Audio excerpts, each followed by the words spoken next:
The book definitely has so many wild stories and adventures. My pathway has been very different from a lot of the elite runners. So, I mean, it was a long journey, and I look forward to sharing that experience in the book. I hope to inspire people with the people that I've encountered.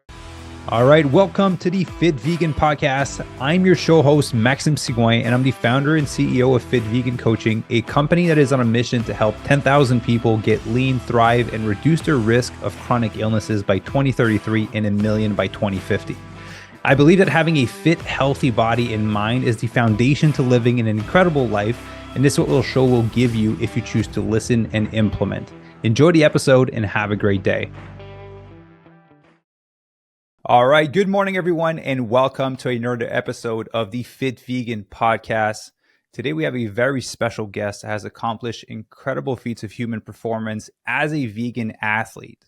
And right now, whatever your brain can comprehend as incredible, an incredible feat of human performance, that's going to be shattered. So he's won twice the Badwater UltraMarathon, a 135-mile race amongst extreme temperatures and massive altitude fluctuations in 2014 and 2021. He's a world record breaker twice in the last survivor race format, holds a U.S. record for the most places on the U.S. 24-hour team, and has accomplished many other things. But his last biggest one is that he won the Big Dog's Backyard Ultra in Tennessee, where he ran, and get ready for this, 450 miles in 108 hours, which also gave him the world record. And I love that he is vegan. He's also a full-time teacher in Cincinnati School for Creative and Performing Arts. So I'm talking to none other than Harvey Lewis III. Harvey, how you doing, brother? Thank you. I feel amazing, and especially being here with you today. It's great to connect with your listeners. I'm super psyched to be here. So thanks so much for having me on and all the introduction. Of course, man. Yeah, since we jumped on camera, you just have such a great energy. It's very infectious. You just want to smile. Thank And you. yeah, and obviously the fact when I heard that you were vegan, I was like, wow, that's wild. And it's also a proof that hey, vegan people can do the same things or even better things than most meat eaters can do. So because this is called the Fit Vegan Podcast, let's just drive into that side. What made you go vegan originally, and when was that? Yeah, so actually goes way back to I've been fully vegan now since 2016, but I went into eating vegetarian back in 1996, so Okay. about 28 years ago. And it was really a combination of things that pulled me in that direction. The first one was I always kind of wrestled with the whole concept of where our food came from. So I can remember I've just always really been real connected with animals, and Yeah. I can remember just thinking about that when I would go through let's say McDonald's drive through when I was a teenager or younger kid, and just thinking about the where the actual meat came from and the whole process. And then I mentioned it. We saw this video once when I was in 11th grade in the health class. It was on the slaughter process. I'm not really sure why they showed that in health class, but I was like, oh, I'm gonna be vegetarian. So I went to the lunchroom, and there were no options. I had no idea. There was only one other girl in my high school at the time that I'm aware of that was vegetarian, and I just didn't even know where to start. And then my mother was a nurse, and she said, "Oh, you got to drink milk and eat meat in order to be healthy." So I thought, Yeah. okay, I just had these forces pushing against me from the culture, my family, what the norms are, marketing, all that stuff. And so I just kind of put that idea back in my mind, but it still was something that I never really felt fully comfortable with. And then when I was 19, unfortunately, my mother had a devastating stroke. Uh, like now, the good thing on it is that she survived. She Oh, good. was, immobilized and paralyzed for a period and like unable to speak. She never fully regained her speech, although she managed to like become independent again to the point of living on her own, driving, taking care of herself. She wasn't able to be a nurse anymore. Yeah. But that event also made me reevaluate what we were eating as I was growing up. And I mean, I was actually in my childhood from, let's say, my parents got divorced when I was 5. So from age like really like 9 to 14, like my elementary to middle school, I was like the second biggest kid in the school. And I would like eat like, uh, my mom tried to do the best she could because she was a single parent, working a nursing job, sometimes odd shifts. So I mean, it was like I would eat whatever I wanted to, and that included like eating lots of fast food, lots of very meat centric meals, and vegetables and fruits were not as common in my diet. So Yeah. uh, that stroke really caused me to reevaluate what I was doing.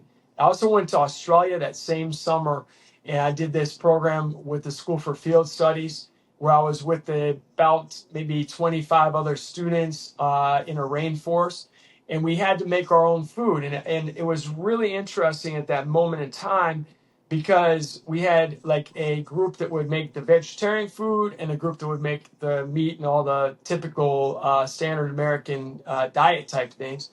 And I was just from the outside as a 19-year-old looking at the two different groups.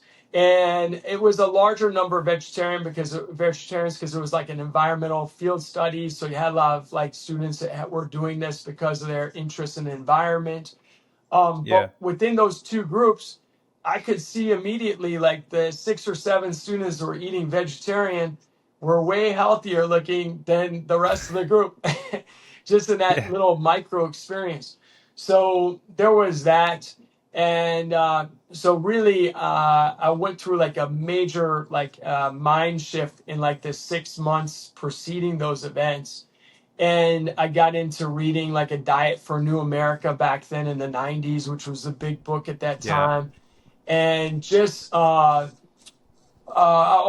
I never, I just, I never felt good about eating animals. Like it just seemed like, well, if I was living in a third world nation or developing country rather, and that was necessary for survival, then maybe that would be a choice I had to make. But I have lots of options, and people do it. So yeah, once I started researching, I got right into eating vegetarian, and it really made a dramatic improvement on my overall health. That's when I started running ultras at the same time, and it just I noticed the difference like day and night. Like within a matter of weeks, I saw a difference in my energy level, my like digestion and regularity, my sleep patterns. Everything was a huge shift in terms of my overall health.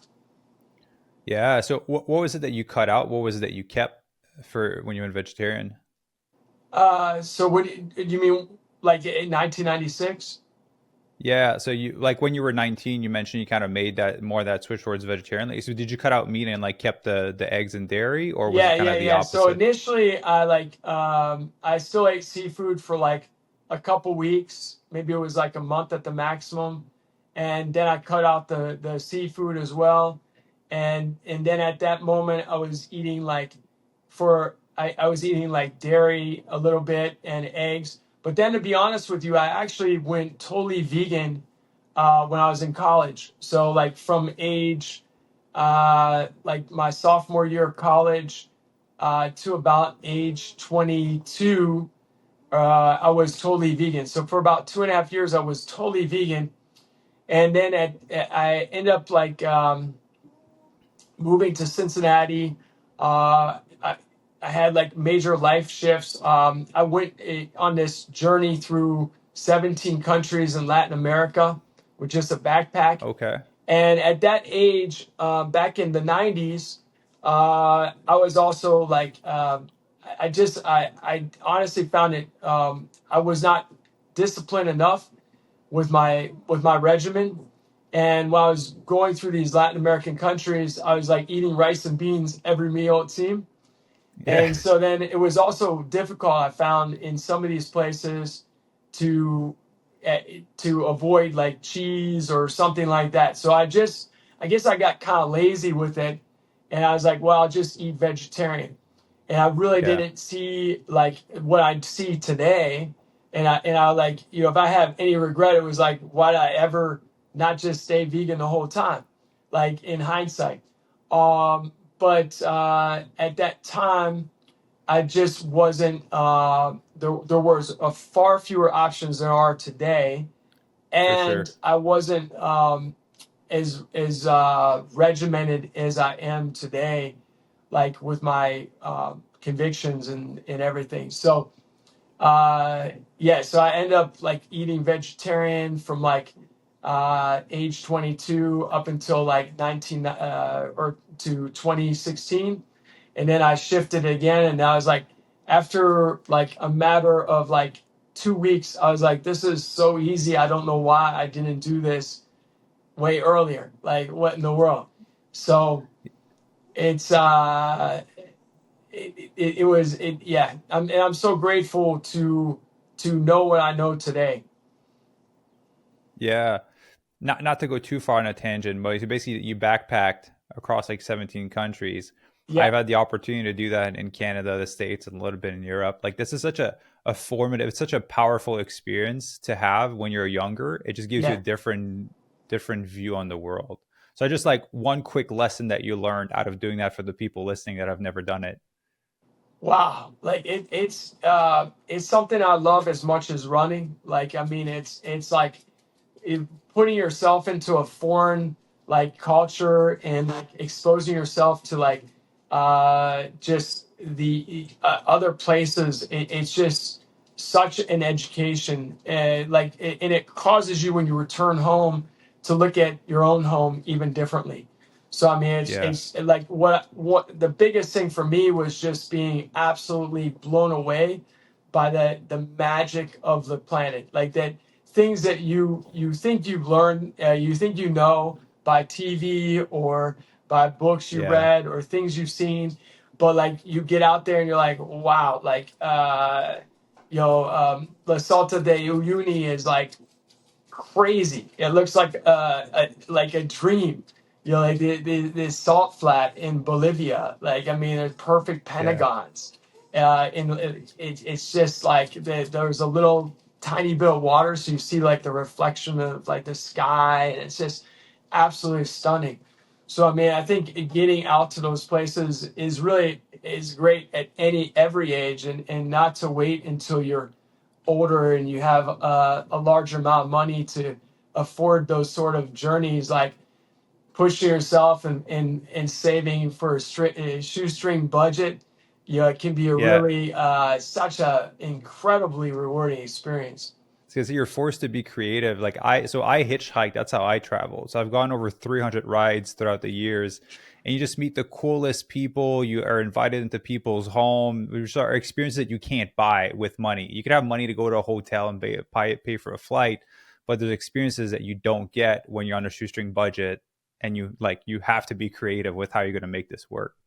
Absolutely, yeah. I mean, I don't always hitchhike, and I don't necessarily recommend it in all countries, Yeah, yeah, no, now but especially nowadays, it's yeah, different. like I've had some real wild experiences, like hitchhiking across San Pedro de Atacama, like the driest desert in South America, and like yeah, some like India, Yeah, and yeah, yeah, there's some really outstanding experiences.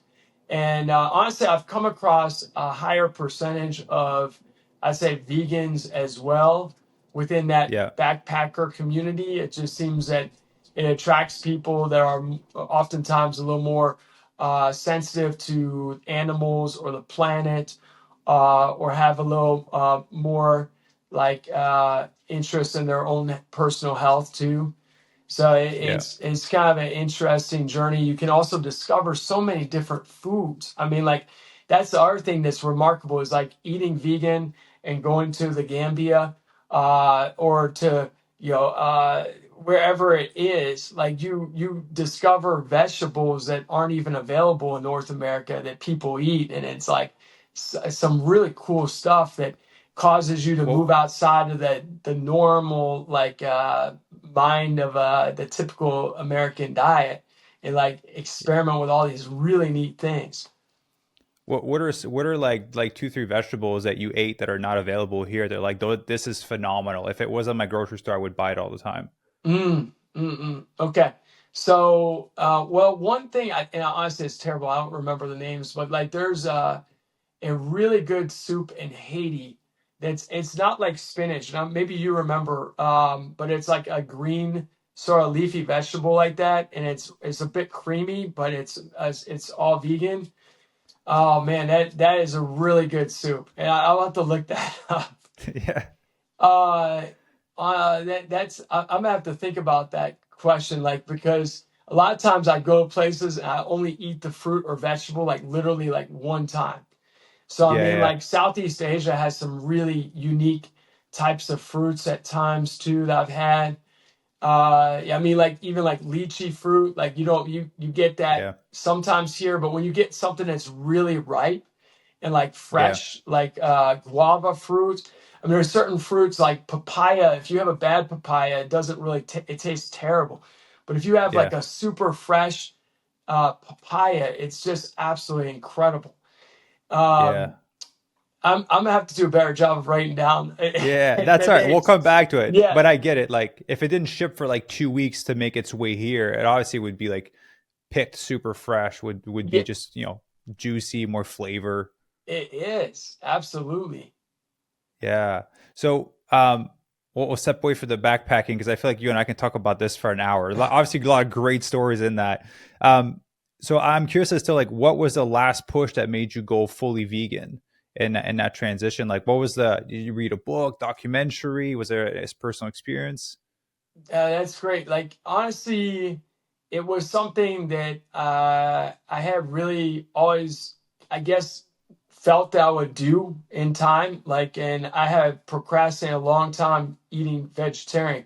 It was so I just got more to the place where I'm like, this, I need to do this, and I feel like probably what really pushed me over that was just knowing that like even if I was eating eggs or I was eating like cheese and I wasn't drinking dairy milk, but I was eating like some derivative of the dairy product, then I'm really supporting the industry.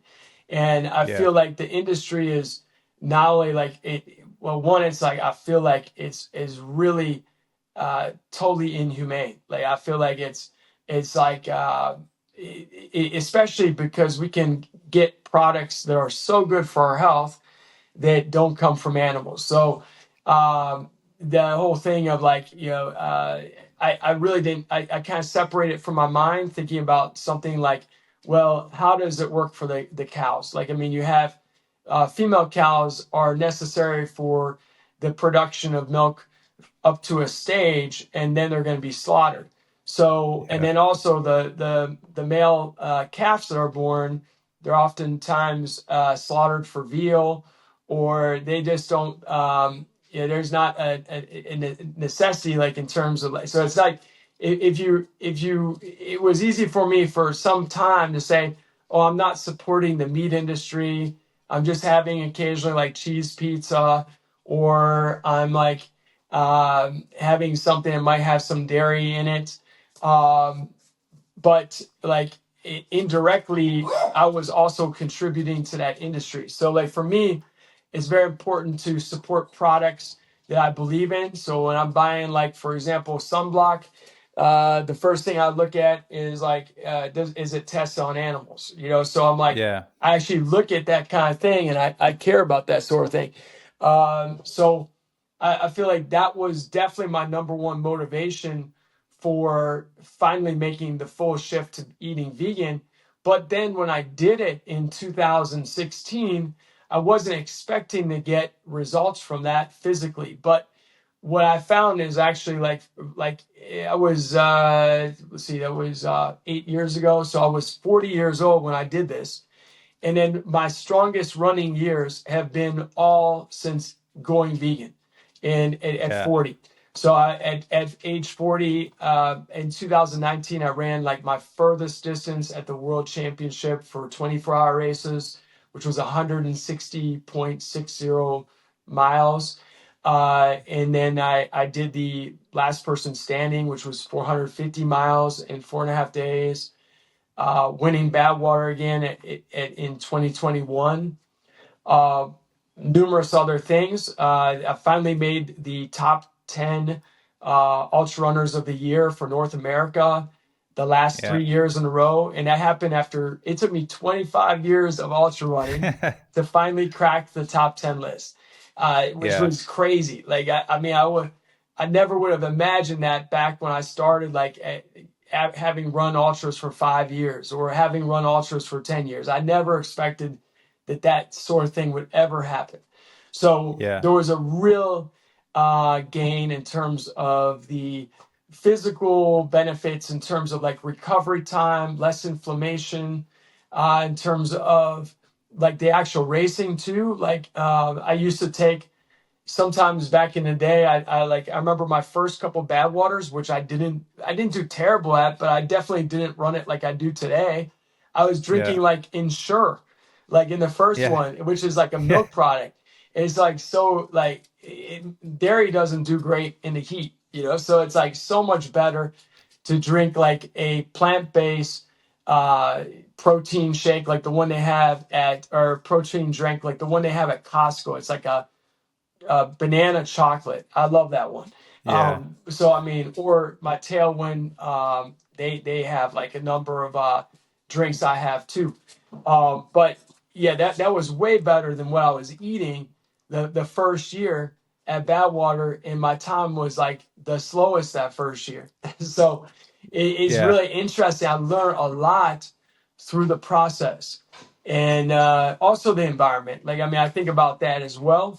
So, I mean, if you look at the rainforest in South America, the number one contributor to the deforestation of the rainforest is the planet's demand for beef.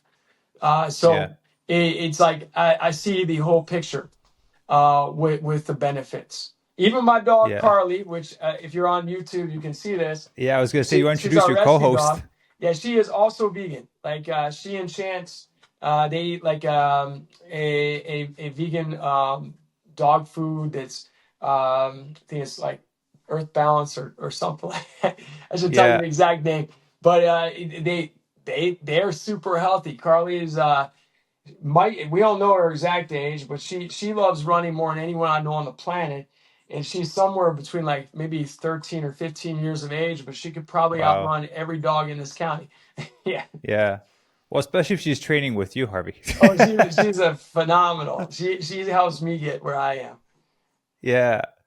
Um, so love to ask you a question. I'm trying to see if I get my timeline right. So you've been running ultra for like you mentioned around 25 years. So you're roughly around 22-ish when you started, and you Yeah, I've went been running vegan when you ultras for 28 years. So 20. Okay, I started when I was 20. okay, so 20, and you went vegan when you were 40. So you Yeah, did basically you did 20 years of like ultra running without being vegetarian ultimately. yeah, Was there, just because I'm trying to think from the listener's perspective, there's a lot of athletes that are like more lenient towards like, hey, I want to go plant-based, but there's a yeah, fear of loss of performance. yeah. Obviously, now you're on the flip side and you're like, this is great. I should have done this earlier. But did you have any apprehensions or fears before kind of making that full transition? No, I feel like my only apprehension was appeasing other people. So I was like thinking, Mm, oh, if I'm traveling through like Chile and I go into someone's home, I'm gonna feel like bad if I tell them I can only eat like vegan food, and I yeah, put them at inconvenience. Or with my partner Kelly, like maybe we're not gonna be able to go to as many different restaurants as we went to in the past. And I found that like that is not the case at all. Like it was I do when I'm traveling in like certain countries, I will bring some snacks with me, so I have them, and I don't mind like waiting. Like if I'm in most of the time I can find food if I'm in the airport, but I don't mind that sort of things. Those were the things I was thinking about. In terms of performance, I never really was concerned about that because in my sport of ultra running, especially, there have been so many outstanding ultra runners that are vegan, like Yeah, Scott Scott. Jurek, Giannis Kurovs, like the famous ultra runner that was really did so many phenomenal things back in the 80s and 90s. I mean, he was uh, moreover like vegan in that time period. Carl Lewis, famous sprinter. So like I knew it like it was not there was no detriment. It was just a matter of like my own system and like how I like was organized for like eating healthy foods and eating regularly. That was the only part of the equation. And honestly, like after doing this, now I see like wow, there's a lot of media material that's come out since I've even been vegan, like the Game Changers, or Yeah. you got like We Are What We Eat. There's so many aspects that I see that, especially if you have any sort of like discipline about yourself about trying to eat a variety of foods and like not just eating vegan cheese pizza and French fries and vegan cheese all day long or something. Yeah, Like yeah. as long as you're like looking at your foods and you're like saying, okay, I'm a I'm not perfect. I don't eat like amazing meals every single time, but 85% of the time, I'd say I eat really, really healthy things. Like I really eat healthy like options that are like whole food, plant based, vegan options. Yeah. So actually, I would love to talk about that. Let's switch over to kind of like the technical stuff of training and how you fuel, because we do have a lot of, since I have a background in endurance sports, I have a lot of people listening that are, aspiring to do maybe their first half marathon, marathon. I don't know if I have anyone yet that wants to run 450 miles. Probably Maybe one of someone. them will Yeah, be someone's yeah, gonna want to. exactly. So I'm curious for you, like in preparation for like your race that you did for 450 miles, like how did you fuel for that? Did you track calories? Did you track protein? Did you just focus on eating as much food as you could? Because ultimately, I feel like you would be burning a lot with the training. Like, what was the approach from a nutrition standpoint? Yeah. So honestly, I go more off of like my intuition, and especially since I've been running ultras for like 28 years, I don't need like the guidance of my crew so much. Like I may get a little bit Yeah, of reminders, like, hey, be good to get something next lap. Um, but like my focus is like to eat as much as I humanly can. So I'm in my mind. I'm also thinking about, okay, am I getting enough electrolytes here? But I'm not like focused too diligently on like, oh, did I have enough protein with this? Uh, what I find with the longer events, you need to have more like food of substance. So like for yeah, example, if I'm running a marathon, I can run a marathon by just consuming gels, electrolyte drinks. I don't need anything other than that. If I'm running a yeah, 50K race, I could probably do the same and do really well, but it might be nice to get a little bit of like some chips, an Oreo cookie that just happens to be accidentally vegan. yeah, yeah. Some like little things like that.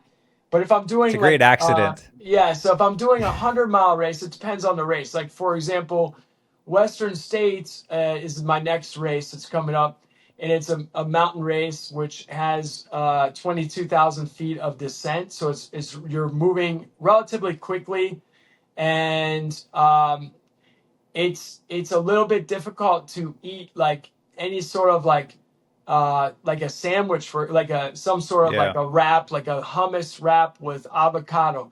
That's gonna be really hard to eat while I'm moving down the trail. yeah, So yeah. I'm gonna be dependent more on my electrolyte drink Tailwind, and then also maybe I'll have some like vegan cookies, some Oreos, some chips, some like fruit, like maybe like a banana. But there are going to be some squeezable fruit maybe, but it's going to be Yeah. things that I can eat and go fast. So if Yeah. I'm running on a 24-hour race and it's on like something that's not very has a lot of technical areas, it's just like a simple like loop of a mile or 2 miles. It's easier for me to run, even like if I grab something I can eat it while I'm running a little bit, but I'm like trying to be very efficient with my form.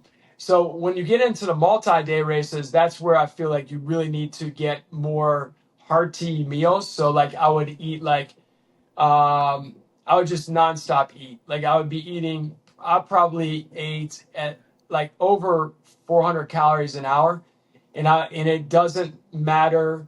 Like I'm not. Of course, when I'm like training now, I'm eating very healthy things. So I'm like looking at what I'm eating and thinking about like, okay, is this really nutrient rich? Yeah. So I'm maybe eating like for breakfast I have this Three Wishes cereal with oat milk, and I have blueberries and chia seeds, and I love that for breakfast. That's really great. Do you do the whole Or box for breakfast or oh just no like no a no, bowl? I have like a bowl, but you Okay. never know. So that would be a great breakfast. But when I'm doing the race, I'm like eating like um, I'm eating like all sorts of calories, barbecue potato chips. I'm eating vegan Abe's blueberry muffins. I'm eating like soups and noodles, like with noodles.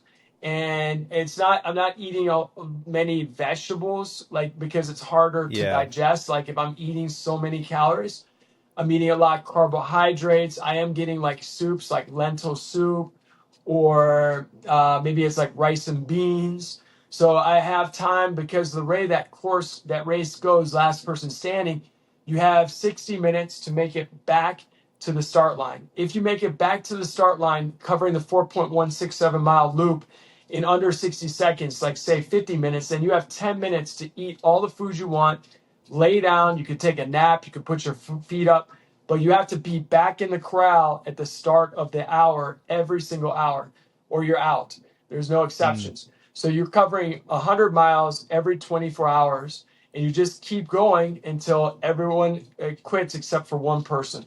And then you can do one more lap beyond the assist, the second to last person. But when that with that format, I can sit down and I can eat like vegan like some vegan yogurt and fruit and chia seeds, or eat like a pasta. Like I'm eating something like that pretty much every other hour at least, and then every hour I'm eating something. So it's like I'm eating like some fruit sticks, or I'm eating like some pretzels or potato chips or coconut water. I like have a whole entourage. I mean, I even drink Coca-Cola and like all Yeah. sorts of Those are other great for things. cramps. Like Yeah. as much as like it's not like the best for you, it's great for cramps. Yeah, if I'm training really hard or I'm running a race, like I'll drink that and I do like the best I've found is like well, the electrolyte drink is amazing, but also like I really love this the harmless coconut water. Like that's one of my favorite, but it's really expensive. It's not my sponsor or anything, but like if I'm like Yeah. crashing, I'll like take that and Badwater, and I can like pull myself out of a nosedive. It's called harmless coconut water. Yeah, it's sold in like every grocery store. It's like it's really kind of pricey. It's like $5 practically. Yeah. That sounds like an Erewhon thing. If you ever been to Erewhon, the grocery store in LA. Yeah, here's what it looks like for Oh, this okay. I've seen those before. harmless. Yeah, it's it's like virgin olive oil, or I mean virgin coconut water. It's my favorite of the coconut waters. Like it's a little sweet for some people, but I like sweet things. So Yeah. So, okay, let me just kind of like break that down. Just because for the people listening, like what we do a lot for Fit Vegan is body recomposition, whole food, plant based, and people are like, "Where do you what? We're talking about eating chips and cookies and drinking Coke." Just for the people to understand, like it's a different ball game for what Harvey is doing. So Yeah, basically, what you're going for is like you're trying to keep it somewhat low fiber. You're like right. focusing on calorie density as much as you can and like high sodium, basically. That's absolutely right. So I'm eating the types of things you wouldn't normally want to eat. So I mean, like in Yeah, my normal daily, I don't like eat like Oreo cookies. I don't like drink Coca-Cola unless it's like went out like for 4 hours and ran. I had a Coca-Cola as yeah, like a reward. Um, like I'm not doing that, but like during the race, I'm just looking for like fat, salt, calories, and protein. Like if it's multiple days, then I'm definitely like wanting like foods that also have protein in it. Um, but like it's just like getting the highest calorie content, and it's not like during my races I'm not eating healthy food necessarily. Now I've seen people that are vegan. There's a doctor down in Florida that she had a whole team for long haul 100, and they had like all this incredible juice for her and all these amazing foods. So she was actually running her race off of totally super healthy things. And like that yeah, was really interesting and impressive for me. And I went over and they did give me some really good like drink and I loved it. yeah, But like I typically run my races off of like just absorbing a lot of calories. yeah, Um, so I'm not concentrating on like, oh, is this a healthy soup or not healthy? Then again, I'm getting the benefits of not getting dairy in my system, so I don't get the inflammation. At the end yeah, of the last person standing world championship, a lot of the runners had feet that were super swollen. Like in, um, one of my friends, he was in the final runners, and his foot size increased by two shoe size legs. So wow, some of that is from like the pounding, but also like the inflammation from. But what you eat can help to like reduce your inflammation or increase your inflammation. So even though I'm eating like a lot of chips and Oreos and things like that, I'm not taking dairy into my body. And also the yeah, meat. Like I feel like the meat it takes more energy to digest, digest, and it yeah, also takes longer to digest. So like I feel like I'm actually getting the calories quicker with what I'm eating in that sort of event, and it actually gives me an advantage. And I've won the last two times we've had an individual world championship of last person standing in yeah. 2021 and also 2023.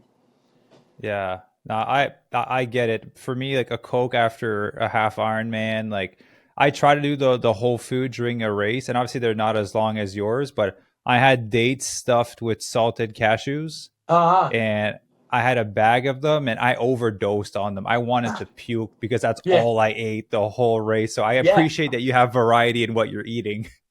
Yeah. And I mean, I love dates. I got my dates right behind me right now. Yeah, it just I feel like that diversity is important because like let's talk about your race. It's 108 hours that you ran. Like first of all, what made you want to take this on? And did you have an expectation that it would go that long? Because I think the record at the time was 100 hours, right? Before you started? The record was like had been broken from originally the 100 hours was set in Belgium, and then that Okay. was broken in Australia at the Dead Cow Gully, where we had Phil Gore hit like I think 102, and then so yeah, I really going into this race, I thought it was possible because we had such a strong caliber of runners. We had 75 champions, so people have won last person standing events in their own countries, or they Yeah. qualified because they had such a high mileage total.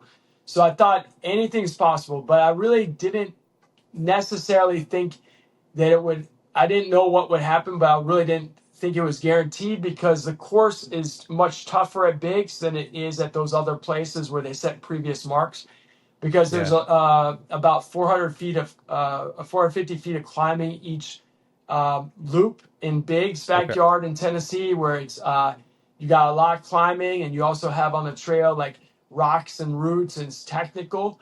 And then in the nighttime you're going out and back for on a road. So it's 11 hours on a trail, then 13 hours on a road. And the road portion in Tennessee also has some hills in it. This is like Laz Lake, the famous race director, his baby. He created this race, and it is, yeah. So I really didn't imagine how far it could go, but going into the race, my dream was to be the last person standing, and I have worked very hard building up to that year as well as previous years that added into like the whole formula. And Yeah. so going into the race, like it was my vision to be the last person standing, but there were a lot of like moments where I had to like work through struggles, and also moments where I had to make decisions. And like if I made one decision differently than the other one, then it may not have played out like it did. What's one example of those situations? Because I've never done races that long. So to me, it's like, okay, we're running back and forth. So would it be like a decision on how you fueled yourself? Like if you had to like do a little sprints, you can rest longer. Like, yeah, like what example of one of those decisions? Yeah. So I think one of the things is like, especially when it got into like the fifth day, it was like there were well for the fourth day there were 22 runners that made it to 300 miles, and that was really remarkable because uh, no one had made it to 300 miles ever before up until 2021, and in Okay, wow. 2021 there were three of us that made it to 300 miles. So we had 22 runners, all like serious warriors that Yeah, it's that like the wanted to 4 minute mile go. thing, That's a right? long Like, way. So 22 is amazing. And then we had eight runners who made it to 400 miles. So I can remember that I was starting to drag in that morning once we hit the 400 miles, and I was getting towards the back of that group. And I'm like, I said in my mind, I'm not going to go out this way. I'm going to fight tooth and nail, like for each of these loops, and just keep going. And I survived more loops, and more people fell off. And then there were times where, like in that daytime on the fifth day, I fell down, like bam, just smacked my face right on the side of, right in the dirt. And I'm just like, uh, you lay there for what seems like a millisecond, but you have the thoughts in your mind. I'm just like, it'd be very easy to just lay here and call it a day, but I'm not going to do that. I'm going to get up yeah, and I'm going to keep on moving forward. Um, but yeah, there were other decisions. Like for example, I like pacing, and I also like collaborating with other runners. And going into the third night, there were runners who I could see were going to not make it to 300 miles. And so what I did is I said, I formed like a team, like an ad hoc team of like people from all different nationalities. Amongst these people that were just hanging on, and I said, we're gonna make it. I'm gonna help. We're gonna stay together, and I'm gonna pace us. So I would say, okay, it was kind of like a military unit. Like I'm like, yeah. okay, we're gonna run to that tree, and we're gonna walk for 30 seconds. All right, it's time to start running again. Come on, guys. And then like, so we actually brought like eight of us were finished the 300 miles together. In each of those hours in that third night, we were making it by like 5 minutes. So it was really Wow. close. There was another guy in the group, Antonio, who's a vegan runner from Italy, and we really created a close bond with each other. We would kind of like joke that because there were cows there, so we like along the field where we were running, so we would say we were running for the cows, and like that Yeah, mattered to me. So I mean, I felt like yeah. there's also like a you know re- reaching a higher purpose for doing something. You know. Yeah. So a few questions. I think you mentioned earlier, what's the distance of a loop? Because you said you have an hour to do it. Yes, so it's 4.167 miles, which Okay. is really easy the first hour. And it's I'm sure. pretty easy. It's pretty easy in hour five, and it's pretty easy hour six. But after you've been doing it for a few days, it gets really challenging. Yeah. So, one thing you mentioned, it's quite spiritual, right? As you kind of were running. As I did some research into this, You mentioned I saw you mentioned you just doze off for like 1 minute and felt like you slept like an hour. Like for people to understand, it's 108 hours like straight. It's not like you go to Yeah. sleep for 4 or 8 hours and you get back up and you continue running. It's like every hour on the hour you have to Yeah. run. So hallucination I heard was a big thing. Obviously sleep deprivation. So how do you train for that, and how do you navigate that once it comes up? Yeah, so that sleep was one of those really challenging components that I've been working on for the last few years. And I mean, I remember when I first started running ultras, like the first ultra I ran, it was like really challenging to make it for 24 hours and make it through that night, because around 1 a.m. I would get really, really tired. And then 2 or 3 a.m. I'm just fighting to stay awake. So, I mean, I Yeah, really struggled for many years to just make it one night. And sometimes I didn't do it. But with this race, I had trained like I would like I actually trained for that. Like I would at lunchtime in my classroom, I would like no one else was there. I'd lay down a yoga mat and I'd challenge myself to try to fall asleep in 5 minutes. And I would just okay. lay there for like literally I got to the point where 2 or 3 days a week I'd fall asleep for like 3 minutes or 4 minutes, just like in the midst of my day. So I got really good at that. But when I got to the race, I've never mastered that. Like to be honest with you, I really have never mastered sleeping well in the race. And I just like pure grit, like make it through with the sleep deprivation because I'm not sleeping. So Yeah, what happened before the race, I even struggled. Normally I don't struggle, but I only got like 3 nights of sleep before the race started. So going into the race, you would think like there's no chance I'm going to make it the whole way. And yeah, then I started the fourth night to be able to sleep for like a minute or two. And then the fifth day, I actually took a couple naps for like 1 minute. yeah. Maybe it was two naps for So one short. minute. Yeah, like, and then I was like so thankful that like, because once you get to that place, you could just fall asleep instantly, and you're just so Yeah, grateful to have any sleep. So it's yeah. it was really not bad. But yeah, it's kind of interesting. So how do you pace yourself though? Because you would think, okay, well, if I run it faster, I can sleep longer, right? But then you run it faster, you exert more energy. So like, how do you make that decision of I only need whatever 5 minutes, 10 minutes, 20 minutes of rest before I do the next round? Yeah, so Laz, the race director, he's really interested. Like he loves looking at numbers, and he saw like about half the runners who were finishing the laps really fast. Like maybe they were finishing laps in 40 minutes or 43 minutes. They ended up as the final runners, and about half the runners that were finishing the loop slowly, they ended up Yeah, as the final runners. So there's not like a one size fits all. For me, yeah, I tend to run a more slower lap, and I try to like regulate my energy efficiency, and I try to give myself enough time to also eat, to put my feet up, but I'm not like so focused that the sleeping I could do a better job on. Like there's Phil Gore who won the Masters Championship in Australia. He was also at Biggs, and but he ran a really brilliant race down in Australia, and he was getting like 15 minutes of sleep every hour. And wow, I like had in Australia, I had like this significant. I mean, I've had like some hallucinations in my past where you kind of see an image and it looks like a something different than it is. Like you see like a shadow and it looks like a cat or a person.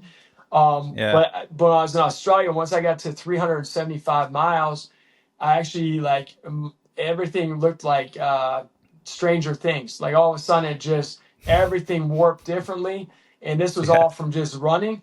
And yeah, I like the grass came alive, and we're like the grass people, the trees were alive, all the colors were different, the hearing sensations were different, and it happened right when I dropped out of the race in the middle of of nowhere, yeah, about a mile and a half from the start line. So, um, but That's a it was runner's high right there. yeah, it was a runner's high in a different way. And like actually, I think if I got back to that place, I would be able to still run. But that was like, and I wasn't scared, but it was just a whole nother experience I ever imagined. Like I've never seen anything like that before. And Yeah, so that was from I believe that was from like largely due to like the sleep deprivation, probably that had the yeah, biggest influence on that. But even with my limited sleep at Biggs, I don't know if it was just I've kind of built up like endurance to that sort of thing, or like those 1 minute naps like actually worked really well. Yeah, I didn't have any sort of like major hallucinations, although like the fourth night I would start to talk about things that didn't make any sense with the okay. guy that was running next to me, and I'd have to catch myself and say, oh no, I like that doesn't make any sense. Like I Yeah, would just say something that makes absolutely no sense. It was like my brain like would sometimes go into like a sort of sleep mode while I was still running. Yeah, so it's kind of a unique experience with that too. yeah. So actually, it made me think. You heard of James Lawrence, Iron Cowboy? Yes. Yeah, so he did the 50-50-50. He said like he was biking and he fell asleep. Like, Yeah. did you have any moments like that you like Yeah. full on fell asleep when you were running? Yeah. I fell asleep running on the fourth night at least once, or maybe it could have been twice. But I kept the stride and I just tripped a bit and then I caught myself. Yeah, So I would not want to be on my bike and fall asleep. But running is like I've fallen a million times in my life. So if I fall running, it's not like a big deal. Like usually I'm really good about rolling with it. So yeah, I wasn't too concerned. But yeah, I'm pretty sure like I had like little micro moments where I like fell asleep. yeah. So I'm curious about the after process of you doing this race because just me doing a simple, half Ironman for 5 hours took me out for a week and I slept for so long. So, like, what does the recovery look like after? Do you sleep for, a full day? Do you like, what does nutrition look like? Like, how do you navigate recovering from something so Yeah. intense? Well, honestly, like my tent was right next to the finish line. So after we did the interview at the end, I just went straight to my tent and like I didn't even leave to go to a hotel right now. I'm just like I'm gonna just sleep right here. I'm not in a rush to like end this journey. It was so neat. And my buddy Judd, who's my crew chief, he's amazing. He always makes me amazing vegan foods. So we had all sorts of really good food in the tent still. So I eat a nice meal and I'm eating something hearty, not like Oreos and chips. I'm eating like Yeah. a real that at that moment I'm eating a nice hearty like meal, and then I wake up the next morning and we eat more food, more good vegan foods, and then so then I'm eating like sometimes it takes a little time for your body to catch up. So for example, I wouldn't be surprised if I did Western States and I'm not ready to eat immediately. Like I have to eat some small things, and then like about Yeah. 4 or 5 hours later, I'm ready to just eat the biggest buffet of vegan food on the planet.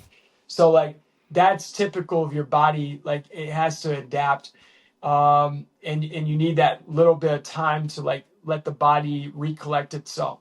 So then I'm just eating and drinking liquids like basically almost nonstop. Like, so I mean, I know Friday, I even remember like the next day I went to like PF Chang's and I got like the brown rice with the tofu and eggplant dish, and then they have like the lettuce wraps. I got those, and I also got these garlic green beans. It was like amazing, and then just drinking like water and and yeah, and then I eat that, and then I'm gonna go eat again.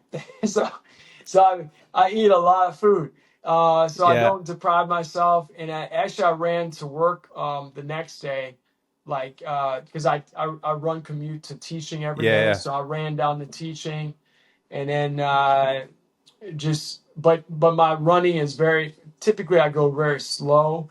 So when I first Yeah. get back into it, I'm running like maybe very, especially after a day like that, it's just like 10 10 30 maybe 11-minute mile, just just getting a little motion. So I think motion is the lotion. So like even walking is really phenomenal. So I Yeah. always have a run streak, so I'm always doing at least a mile each day. But like movement is great. Eating like that's where I'm really into like the nutritious food. So I'm like, thinking about foods that are going to rejuvenate me. Yeah. So what's one of your favorite like posts? What was a post race meal that you were looking the most forward to? Well, Or that was it just PF like, Chang's hey, meal calories? was really good. There's Okay. another one I like, Aladdin's. Aladdin's is really nice. It's a Mediterranean restaurant in my town, in Cincinnati, and they have like falafel wraps with like hummus and like greens, and I might get like a lentil soup, and I might definitely get like the smoothie. Maybe I'm gonna get two smoothies, and then I For one wouldn't meal, right? for like the first like 5 or 6 days. I'm gonna get the baklava, so I'm not gonna like hold back from like sweets the first like the calories at Yeah. first, like the first 4 or 5 days. I'm not really thinking about that. Like I'm just like eat whatever, like in Yeah. terms of like eating as much as I want. And I don't deprive myself really ever, but like after that initial 5 days or so, I might not be getting like some dessert, or something like that necessarily, because I'm happy, I'm happy with it. I'm happy without it. I don't have to have it. Um, so that would be really nice. I like would eat. What else would be a really great thing I would love? I do like Mexican, so I love like guacamole and chips. And I love like there's a place called Condados in Ohio, and they have like different types of like tacos that are sometimes mushrooms or like all sorts of different varieties. So that would be really amazing to have. Beans, I like black beans and rice. I absolutely love it in my tacos. So that would be really amazing. I really like a lot of ethnic restaurants. So I really love like Asian food. Uh, but I just love food. I really, and some people are like, they think, oh, you're vegan. You must be like sacrificing something. I'm like, no way. Like actually, we just got married this last weekend, and Yeah. we had an Which all vegan. congratulations on camera. Hey, thank you so much. We had an all vegan wedding. So I mean and this was in rural Ohio at the state Yeah. park, Hocking Hill State Park, at the lodge there. The executive chef George, he spent some time in Columbus restaurants, but he's like, I would be absolutely thrilled to make a vegan wedding for you. So we had our cake was from Patty Cake Bakery up in Columbus, which is a famous vegan bakery. The cake was the best like cake I've ever had my whole life. Like even before I was vegan or anything like that. And then Yeah. the meal was phenomenal. We had like these like I think it was like a navy beans with this crispy kale over top, and then there were other things like pasta for the kids. So if they didn't want like something too exotic, and there was an eggplant. There were so many different dishes, quinoa, and all sorts of vegetables and different things. I mean, it was a beautiful, beautiful spread, and like so many people. I said no less than like we only had 60 guests total, and Yeah. 25. I say at least 25 of the guests came up to me and said like, man, that was like the best wedding food I've ever had, ever, like Yeah. including a lot of non-vegans. So that was pretty cool. And that's happening in Ohio. So I mean, it's neat to see that like the shift in our world, because yeah, I don't think 20 years ago that would have been as feasible in Ohio as it is today. And it's For really, sure. I think, shifting even more on our coastlines and in the bigger cities. Yeah, absolutely. Did you have any people kind of reach out to you and be like, "Hey, you inspired me to like race and kind of go vegan?" Like are you getting like that feedback from people, and how does it feel? Oh, it was amazing. So like even last Thursday, we were at this restaurant, Wild Ginger in Lancaster. It's like in the middle of nowhere, Ohio. It's not Yeah. even where I live. And I went there with my parents just because we like this eggplant dish they have there, and they also have a really good like curry dish. It's really nice. And so we're sitting there eating, and this fella comes over and he says, "Hey, I just want to introduce myself."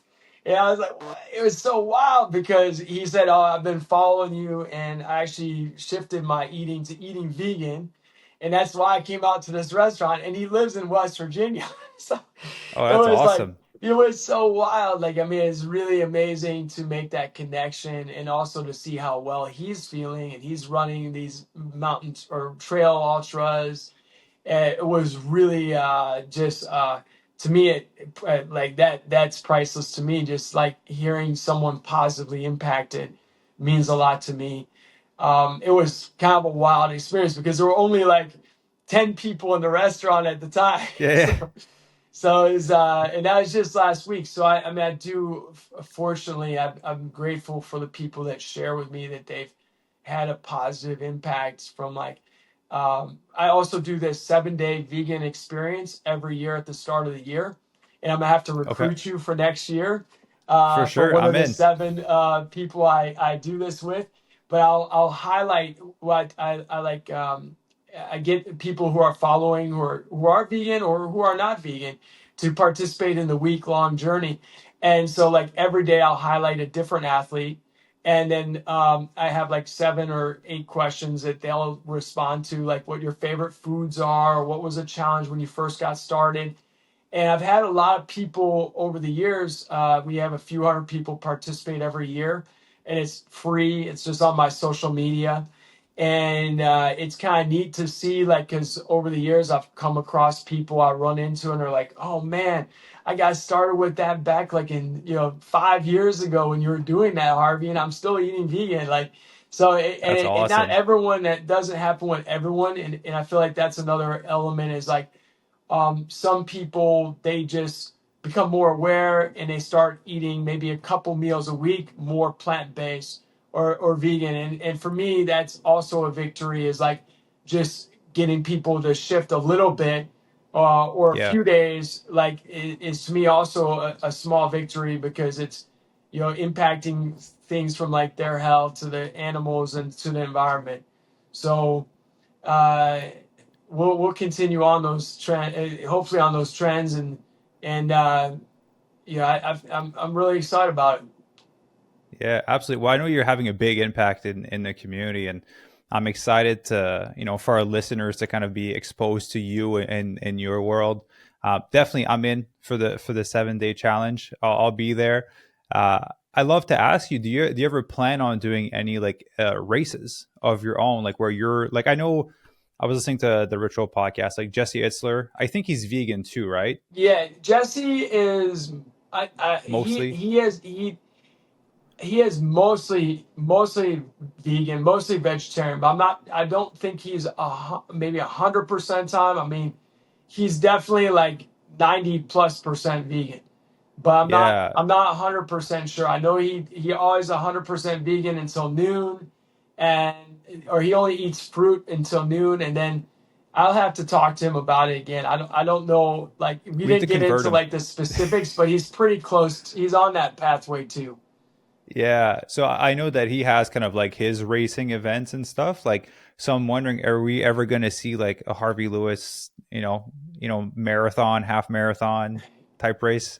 Yeah, I mean, I'd love to do that. I'm actually going to Australia, or to Australia. I'm going to Australia next summer. But I'm going to Okay. Portugal in just the end of this week. We're headed out to Montenegro, and then I take people on hiking and running holidays to Portugal with Run Quest Travel. So Okay. one of my very close running friends there, Carlos Saw, he organizes running races. So we take our guests on those races. But I would love to do, especially as I get older and I want to like contribute more to the community. I would love to do like a race with my partner and have us like do this somewhere in Ohio to get people more active and in out there.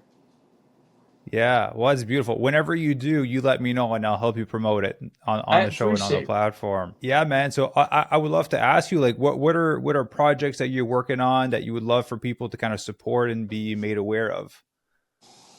Yeah. So right now, I've basically just have three big. Actually, I have a string of big races ahead. I've got the Western States 100, 3 weeks, and that's in the end of June, and then 3 weeks after that, I have Badwater, and then I'm doing Yeah. the Bigfoot 200 in August, which will be another very challenging mountainous course with a lot of climbing and descent. And then in September, I'm going to Botswana to race in the flattest or the hottest, the hardest flat hot race in the world. It's across Okay. a salt flat, and then we'll have the World Championship of Last Person Standing again in October. But in addition to my teaching career, I'm working on a book right now, and we haven't yet finalized a publisher with it. So we're still like right on the cusp with my literary agent and a couple publishers. So we're waiting on that, but we're working on it. I'm working on it. So that may not come out until the fall of 2025, or Okay. possibly even like the spring of 2026. Believe it, it's like everything happens so far in advance. Yeah. So the book definitely has so many wild stories and adventures, and like my pathway has been very different from a lot of the elite runners, in the sense that it took me 25 years to get to be at the top of that level of my sport. It took me 5 years to break 5 hours in a marathon. I didn't win an ultra for like the first 10 years I was running ultras. Yeah. And I really broke through walls and chipped away at like the Counts of Monte Cristo, where you make it that tunnel, you just chipping. It took me so many Perseverance. years to get a little better, a little better, a little better. Sometimes you go backward a little, and then you go a little further. So I mean, it was a long journey, and I look forward to sharing that experience in the book, and like I hope to inspire people with the people that I've encountered, like my friend Mike Fremont, who's 102 and still doing pull-ups, and he's all vegan. So I mean, I saw that on your Instagram. yeah, he's quite a he's one of my best buddies, and just such a character, and inspiring to me.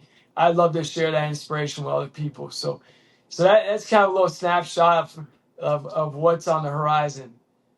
Perfect. Well, here's what I'll do. When your book is ready to launch, come back on the show. I'll buy 10 books myself and we'll give them away when the episode goes live to Wow.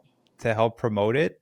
And yeah, man, I love the work that you're doing. You're making a big name for, obviously, for veganism and showing people what's possible. So I'm all for that. And so for also the people listening, I'll put all your links down below in the description. So I know you have like your Instagram and a few other links. So if you guys want to follow Harvey, feel free to do so. If you're on YouTube or listening on Apple Podcasts, everything will be down below. And Harvey, brother, I want to say a massive thank you, man, for taking the time Cheers. to record with me today. For honestly just having such a good energy. I'm excited for us to meet in person. Thank Um, you. Thank we can you. do a run together if ever you come to LA or at another expo. Yes. I can't keep up with you for that No, long, no, but I we love can do a it. shorter one. No, it would be amazing. That'd be great. I love it. That would be so much fun. That'd be a blast. Awesome. Beautiful. Man, thank you for jumping on. Everyone, thank you very much for listening. And we'll see you guys in the next episode. Bye.